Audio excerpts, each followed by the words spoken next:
অনেক বিয়েবাড়ি ঘুরেছি, তো আজকে বাড়ি চলে যাব। আর আজকে সকাল সকাল ভাইও রেডি হয়ে কলেজে চলে গেছে। তো এবারে খাওয়া দাওয়া কমপ্লিট করে নিয়ে আমরা বাড়ি চলে যাব। মা তো ছাদে এসে শুয়ে আছে, আর দিদি ওপাশে রান্না করছে, এটা ওটা কাজকর্ম করছে।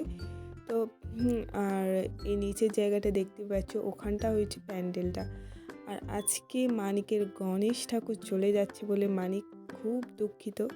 তো চলো এবারে বাড়ি যাওয়া যাক। বিকেলবেলা খাওয়া দাওয়া কমপ্লিট করে নিয়ে আমরা বাড়ি যাওয়ার জন্য বেরিয়ে পড়েছি।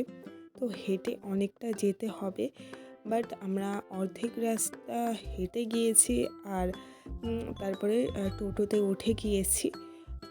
তো আগে টোটো চলতো, আর এখন এই রাস্তায় গাড়ি চলছে বলে একটু নিস্তার, কারণ এতটা হাঁটা জাস্ট অসম্ভব। আর মামার বাড়িতে ভেবেছিলাম যাব, বাট মামারা কেউ বাড়ি নেই বলে আমরা বাড়িতেই চলে গেলাম। তো গাড়িতেও বসে গিয়েছি, আর প্রচণ্ড হাওয়া হচ্ছিলো, সেই কারণে আমি মাফলার পরেও নিয়েছি। তো চলো গাইস, এবারে বাড়ি যাওয়া যাক। বাড়ি যাওয়ার সময় অনেক কিছু খাবার কিনেছি, আর মা তো এই ব্যাগটা কিছুতেই নিয়ে যেতে পারছিল না।